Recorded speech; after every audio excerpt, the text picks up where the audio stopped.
Hey guys, how are you? In today's video, I haven't really planned that much because I feel like slowing down. I feel like taking a rest is really, really important. I feel like getting more into being and not so much in this hustling and doing. And for me, it's really, really easy to get into that area of doing. It's so easy, and I can get very excited. I can get so excited to start doing and acting and all of that. Like I love when I see results and all of that. I really enjoy that.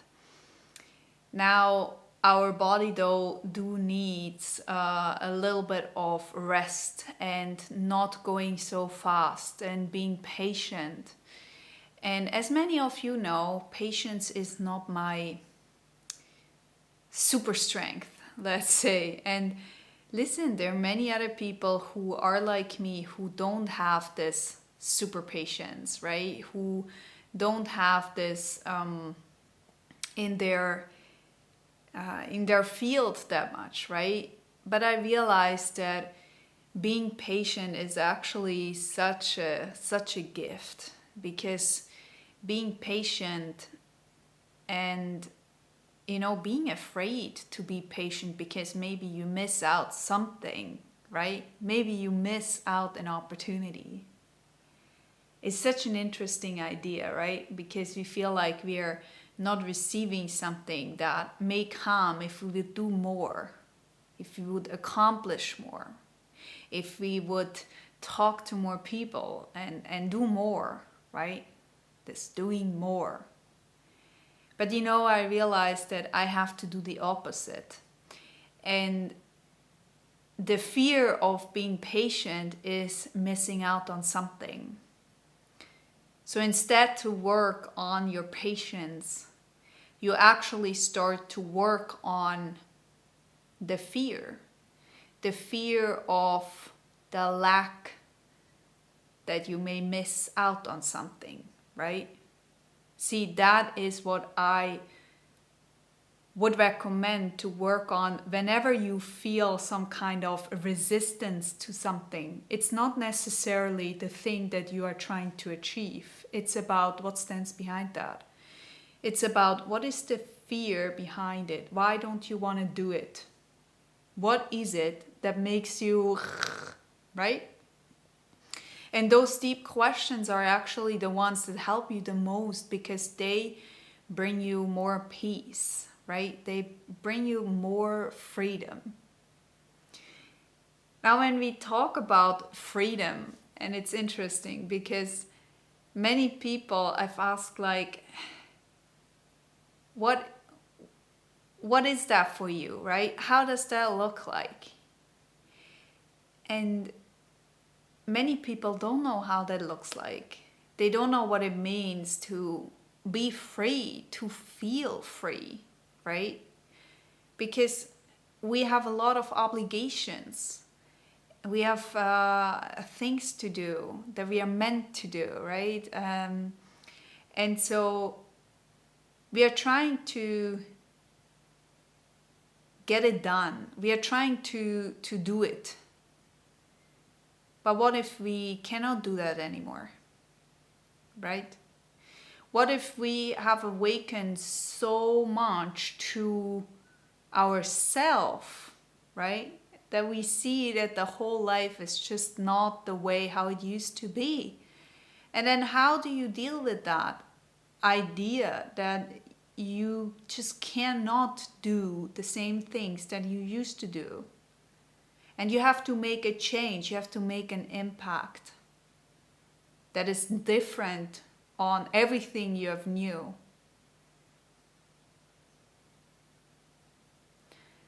The good thing is that you don't need to have any answer right away. And there may never be an answer, and that's the cool part. And here comes patience in, right? This kind of like not knowing what is next, right? Not knowing how things are going to look like. For example, I know that my life is going to change completely again from now to March.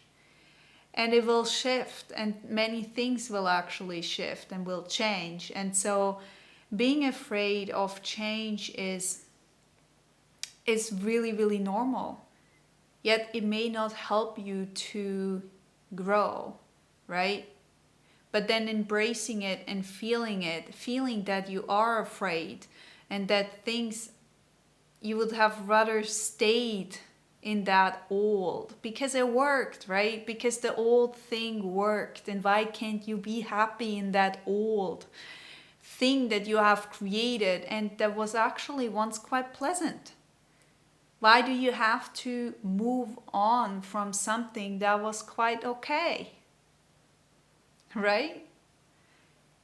I know this one really, really well because I have been in so many situations where I thought like, I would love to experience this a little more.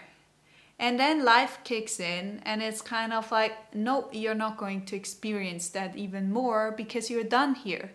You need to do something else now. And I'm like, why? Why? You have to realize that the more we are going from here, from the heart space, the less it's actually something that we expect. I've never thought about being a coach. Never. Because it wasn't in my ideas to do something like this, to get excited in something like this. It never came to my mind, right? But it comes from my heart. So I'm doing what I'm kind of feel like I need to do to move forward, to grow, to expand. And I have a very heavy drive on this. So that's why getting to know yourself is so important, because the more you know yourself, the closer you can get to your happy place, right? And it's not about you're happy all the time and you never feel sad anymore and blah, blah, blah. But you know how to use the sad moments, let's say, you know how to elevate them and then create from that kind of place into something that you do enjoy, instead of feeling this hopelessness, right? Instead of being in this place where you can't really move anywhere and you're just waiting until it's over again. So you're kind of like in this fight, flight, or freeze modus, right? Where you don't really know what to do and you're just trying to survive. But when you start to wake up to who you truly are, it's not that anymore. It's about you see that you can flow in this too. And it's another way on how you do life when you wake up to something that is so deep and you feel the sadness and you feel the anger. Maybe there's so many people who believe that anger is negative, but anger is actually quite positive if it's the healthy anger. And it's interesting because there was I think Gabor Mate said this once, or more than once, I don't know. I remember he was saying that see, healthy anger when someone is like crossing your boundaries and then you're just saying like this, stop, right?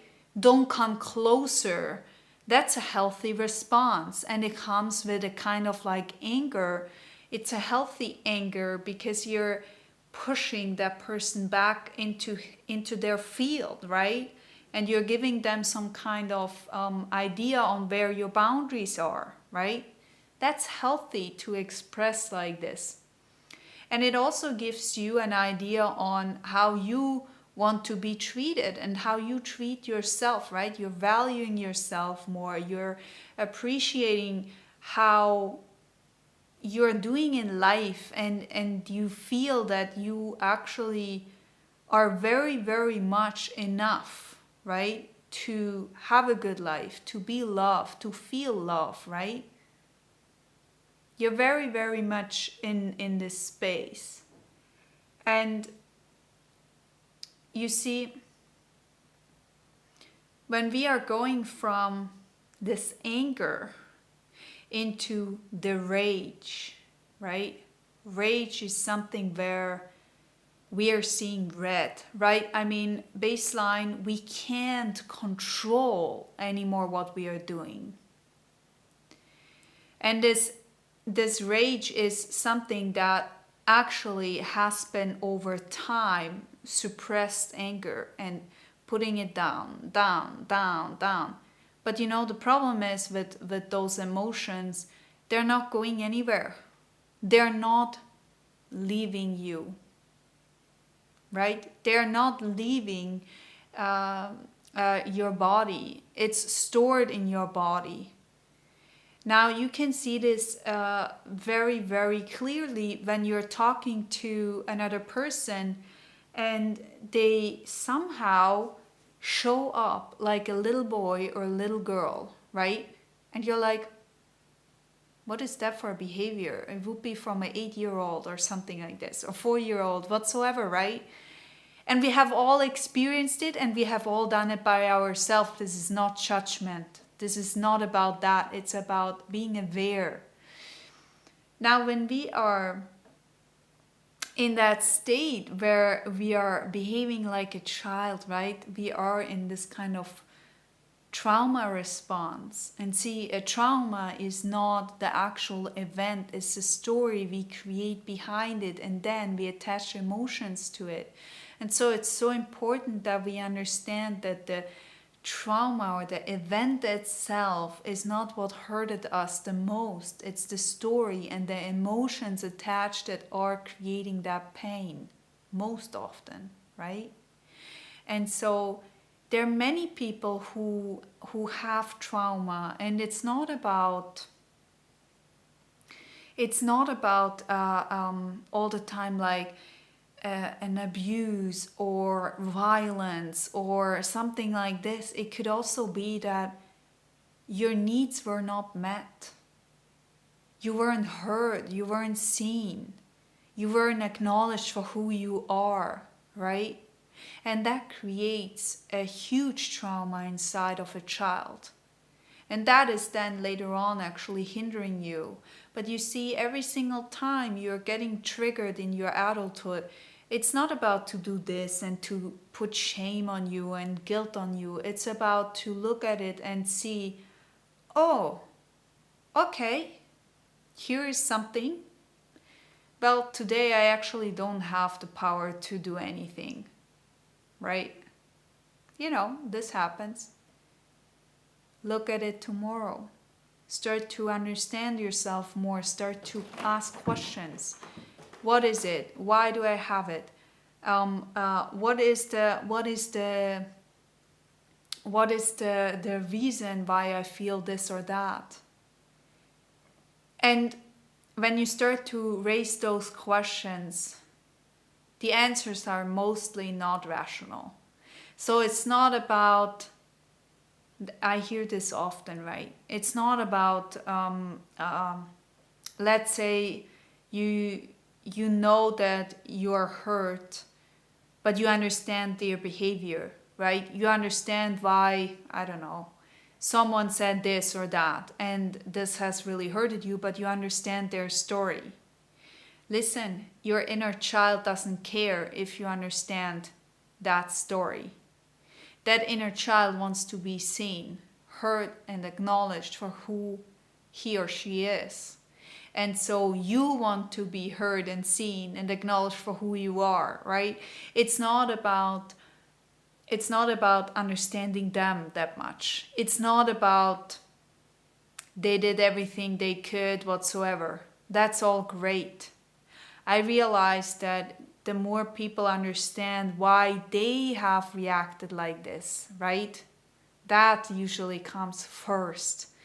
Because no one saw that pain, and only you will see that pain. And when you see that pain, you may share that experience with other people, but no one can really experiencing it like you. No one has your way of living, right? No one has your upbringings, no one has your circumstances. And so it's very crucial that you are there for yourself and you understand how this actually works together to be more happy and to go more into where you want to go in life.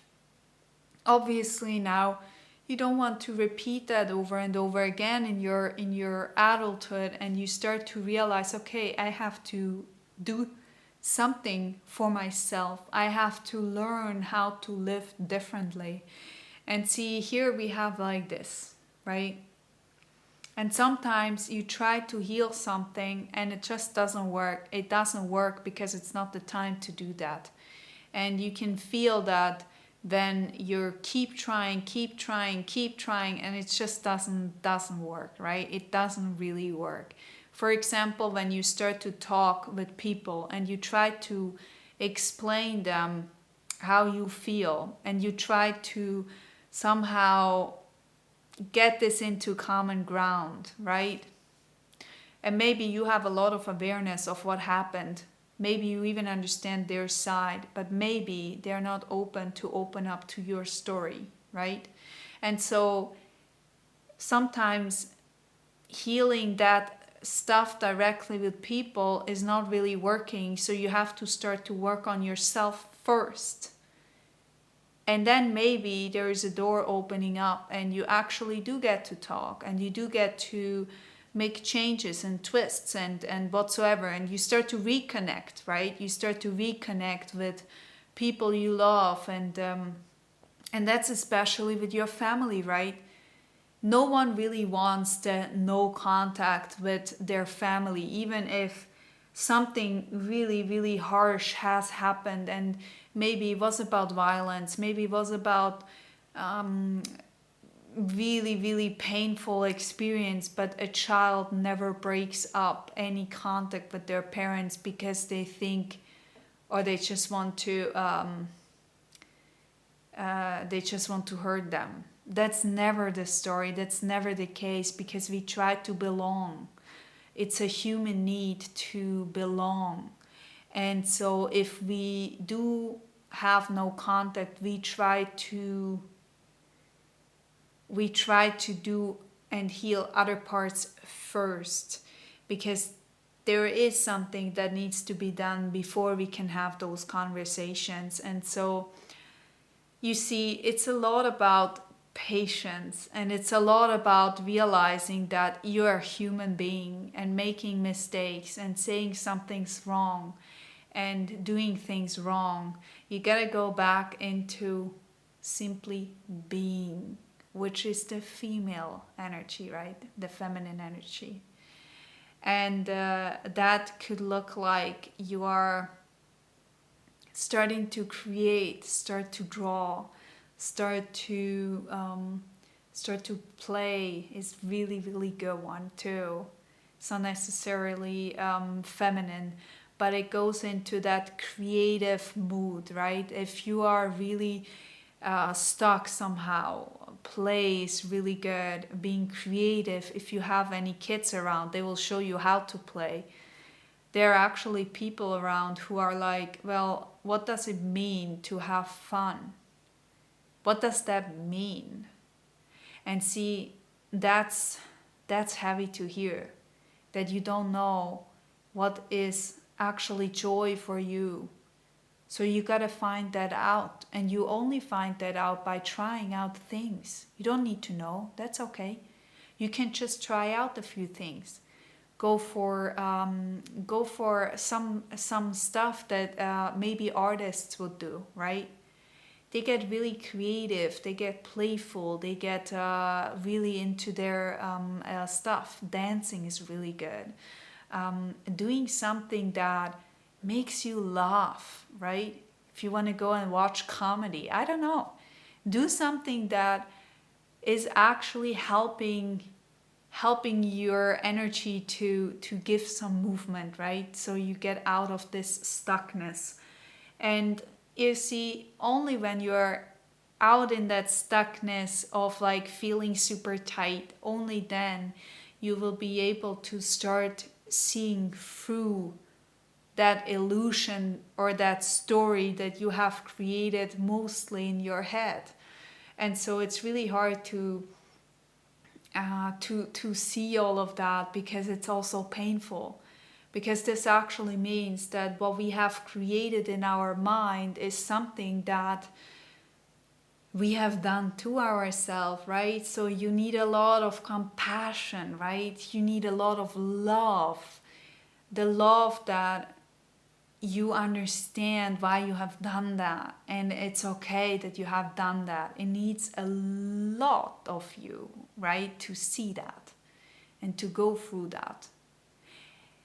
And see, the more I see that, and the more I look into how to heal, how you can make a change, the more I see how valuable the feminine energy is, because it's healing, it's nurturing, right? It's like this motherly energy of just holding you while you are not really doing anything, right?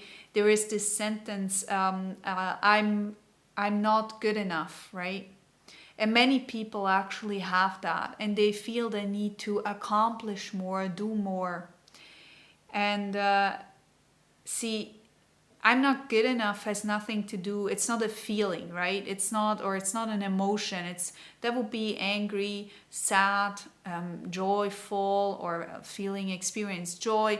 Like those kind of things are emotions. But I'm not good enough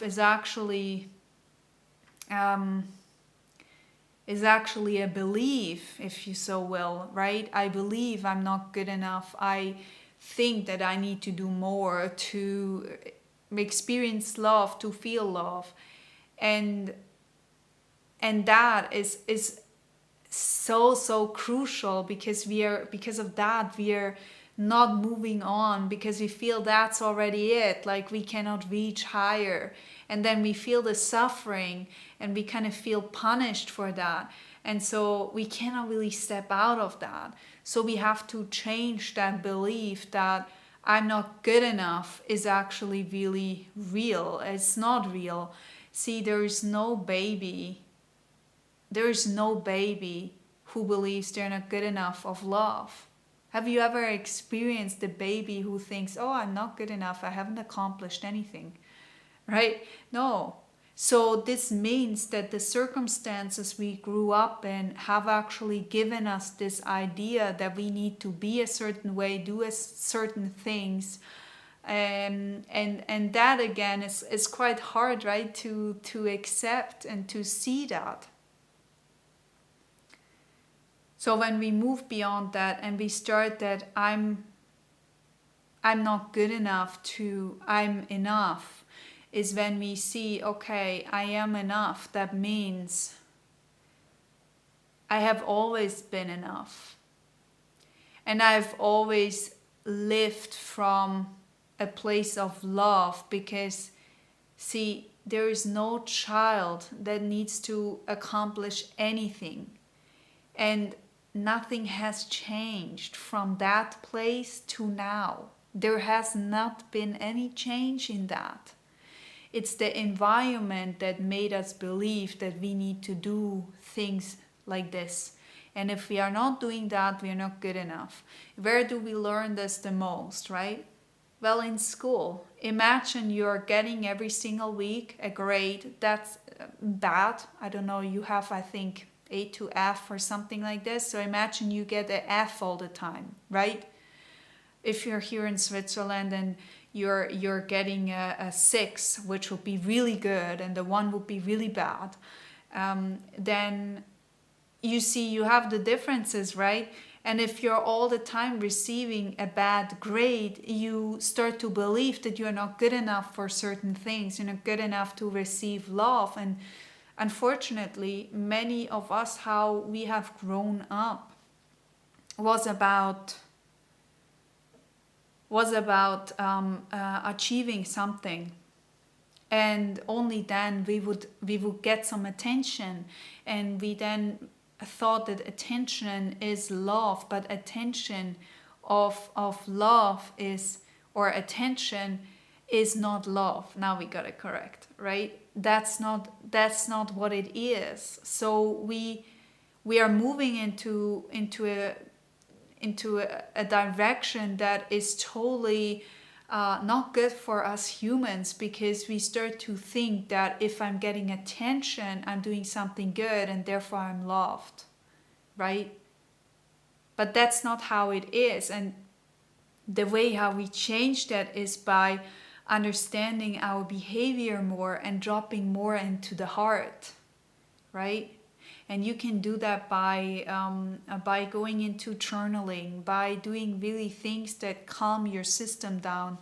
For example, I was very, very nervous because I knew as a child there is something always coming, right? I knew today is going to be the day where I get punished, where I'm probably doing something wrong. So I was walking on eggshells. And because my home was not built in a safe environment for me, so I couldn't express how I felt really openly and clearly. I was always annoying to them for being emotional and being sensitive. I was trying to walk on eggshells. I was not really me, and I started to try to fit in and try to be a certain way. And you see, when you are coming from a place like this, and believe me, most people have an experience like this. And that's the crazy thing, right? There is no one who has not had a trauma. Absolutely not, because it's not about the event, it's about the story you create behind that. You see, so there is this, no one is normal. Yeah, of course not, because you don't grow up with all those loving parents and all the surroundings, and there is love everywhere, blah blah blah. That we are in a human construct. We're in a human construct where they have beliefs too. They have been raised by parents who may have been cold to them, right? Who may have not given them what they needed. And so they may have had already quite a big progress in what they have received, right? And so we gotta understand that in order to get out of this, in order to transform, we cannot push it away, we cannot push it down, we have to push it up. And this means, unfortunately, this means opening the Pandora box. It means that we have to open up and be very careful with us, and it can take years to fully get into the person who you truly are. But the thing is, it gets better and better and better, because the choices you are making are more in alignment with who you truly are.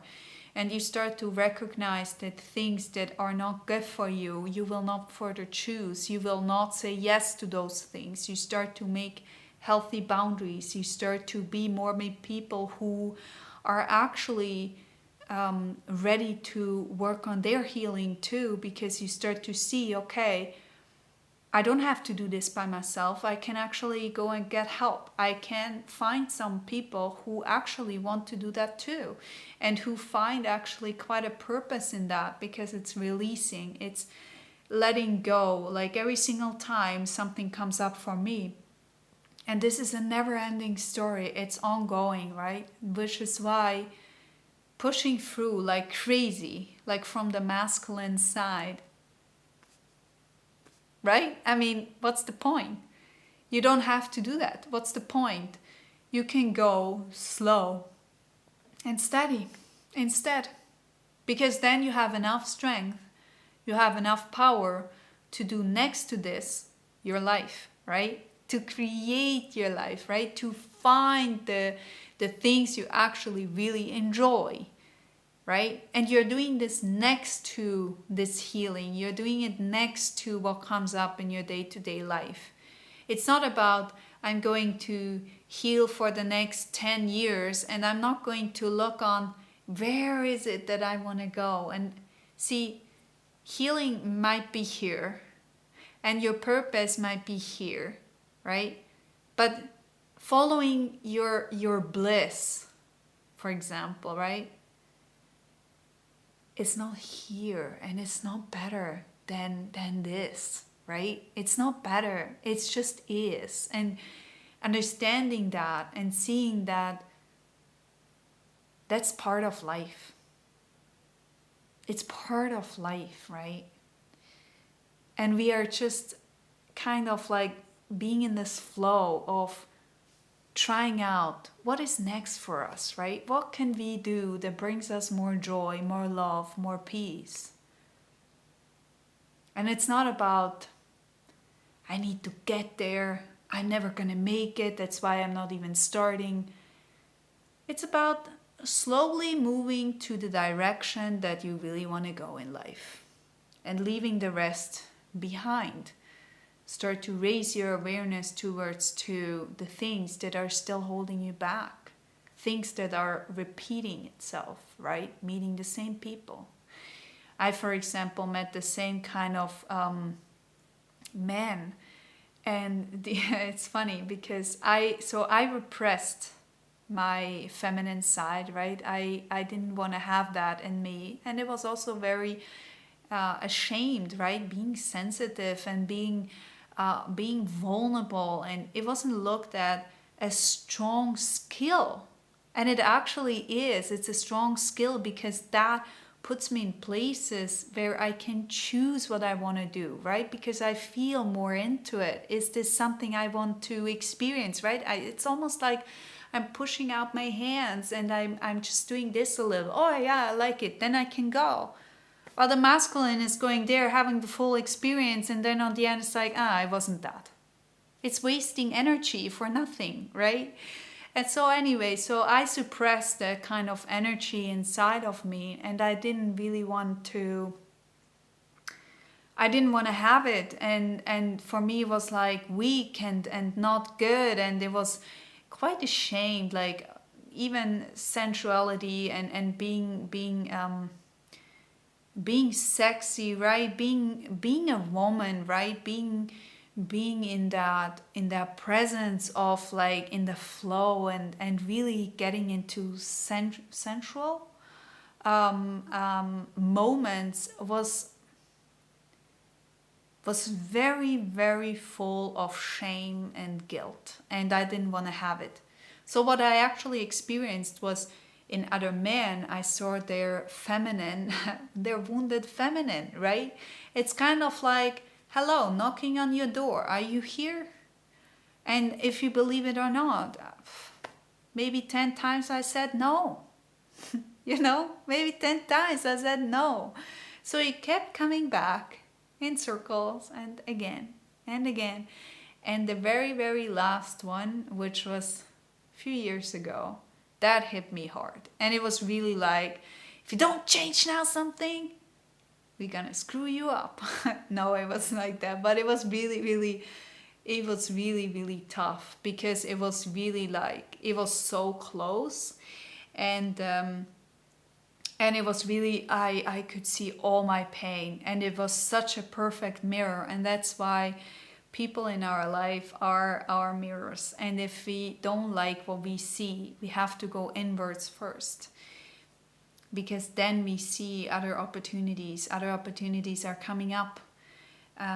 We usually don't get what we want, we receive what we need, right? And so this isn't about woo, this is just about look at your life, and then you tell me if you get all the time what you want. I generally get what I need. So I don't know about you guys, but you gotta tell me. This is quite a long video. Oh, I didn't really expected that. So I don't even know if I'm going to make more videos this year. I have to be really, really honest. It took me quite a while to sit down and have this one. Um, we will see. We will see. Maybe I see you very, very soon. And if not, give this video a thumbs up. And what I wanted to say before that is I'm wishing you wonderful holidays. And enjoy. If you're staying with your family and something feels off, take your time and start to feel into those things, and don't push it down, because it's going to be stored here. Okay, it's not going anywhere. It's going to be stored, and at one point you have to do it. Right, at one point you have to do it, because the more you're clean here, and the more you are free here, the more you can fill it with something you enjoy. So what I wanted to say before, if you like this video, then give it a thumbs up. It really helps my channel to grow. It helps other people to see this video. And yeah, I would say thanks so much, and we see each other soon. Bye bye.